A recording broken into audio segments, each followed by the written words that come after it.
All right, so I now want to talk a little bit more about Power Query, and then I'll show you how to create a distribution chart.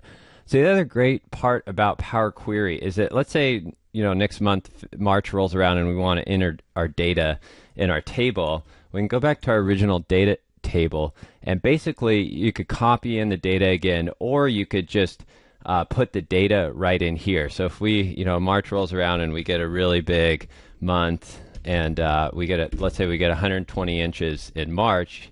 Again, you put that in there, and then you just go to any of your Power Query tables and or your queries here, and all you have to do is hit this refresh button. So there's just a refresh button there.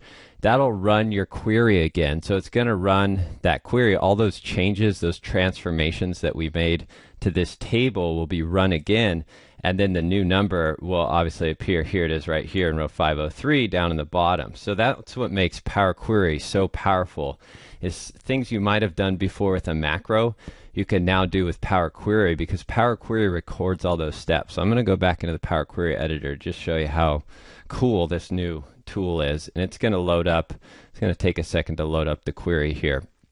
But over here on the right side, there's something I didn't mention before, is all of the applied steps. So basically, these are all the steps we took to create this this query here and reshape our data.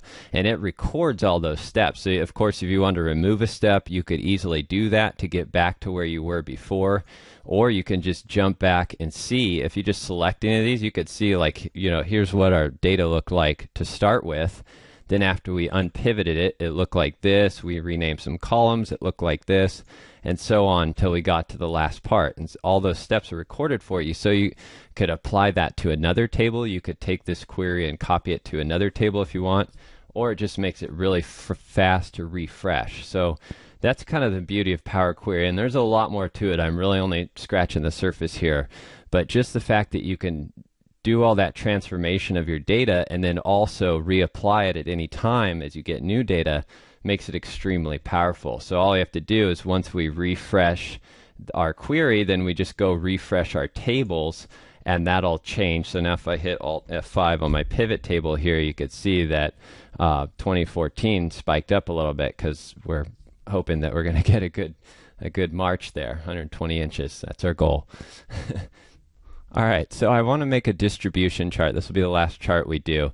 And we're going to use Power Query again to help us with this, because I now want a chart that, or basically a data set that summarizes my annual totals. So if I go to Power Query, or my query table, my Power Query table here, over on the right side I have these queries. You could see that here. If that window is not available, or you accidentally closed it, if you go to the Power Query tab, this button right here in the center, Workbook Queries, will open and close that. So that's how you get back to that.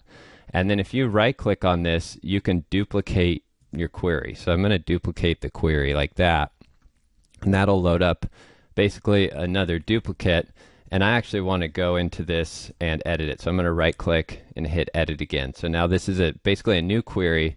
And here I want to basically sum up my data by year. So I want a table that just shows the total amount for each year. So we could do that in Power Query very quickly by using this Group By button. So I'm going to click this Group By button on the Home tab. It's going to bring up this window, and we want to group by year. We're going to call this Annual Snowfall. And then the operation that we're going to do is we're going to sum the column snowfall inches. So we're just going to create a new column, group by year, create a new column, annual snowfall, and sum snowfall by inches, and click OK. And you'll see now that that's just very quickly created this table for us that shows a sum of snowfall inches for each year. So I'm going to now click Close and Load. And again, that's created a new sheet in our workbook with this new table that we can now pivot on. And again, since I utilized my previous query by duplicating it, if I go back into the editor here, you'll see that all these other steps have been applied to my data as well. This is still the same data source, which is that table we copied the data in from. This is still the same source, but all these steps have been applied, the last one being group the rows, to give us basically this table of annual snowfall. So I'm going to insert a pivot table here. I'll just say OK. And now we're going to, I'm going to use Pivot Pal again. And this time we're going to do a distribution chart. So I'm going to put the annual snowfall in rows like that. And then we want to group this field. So I'm going to just select any cell in the rows area here, hit group field. I want to group it starting at 0, and we can see the max is 668. So I'm going to go up to 700 and group by 100. That'll give us some nice even groups here. We can see now we have these groups of snowfall.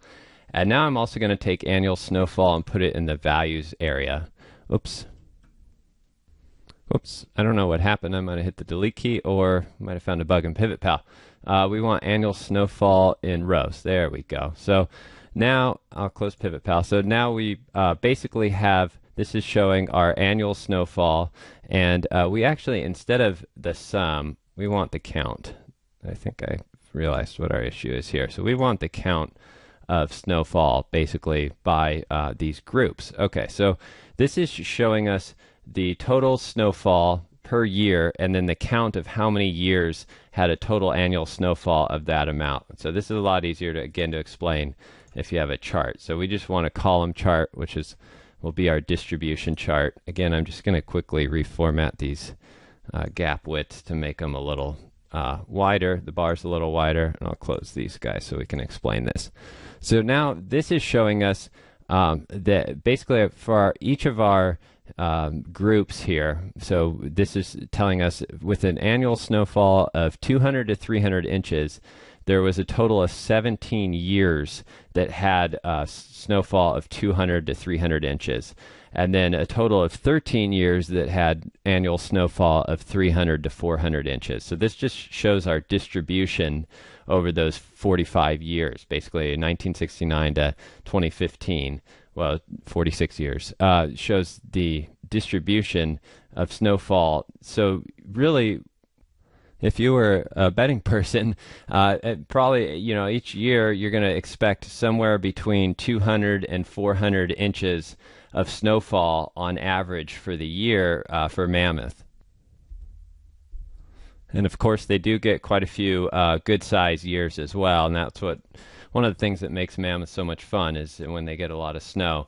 And if we want to figure out where we're at this year, of course we'll probably have to go back to our data source here because I cheated and added 120 here.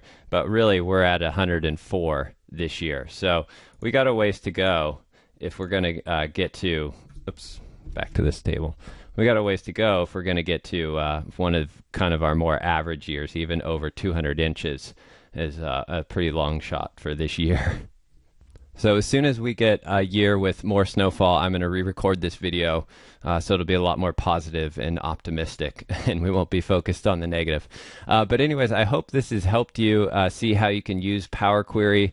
Again, I just scratched the surface of this tool. It's a great tool, so I really recommend downloading it. It's a free download from Microsoft, and I'll put the link below so you can go get it downloaded and installed and start learning how to use it. And I'll also give some references to some other sites and books and things to help you learn it, because I'm still learning it myself, and I will definitely have a lot of content on it in the future, and we'll learn more about it together, because I think it's a really great tool and it can really help you automate a lot of processes. So thanks again for watching. Please leave a comment below with any questions or suggestions, and I'll be happy to answer them. I hope you have a great day. Talk to you soon.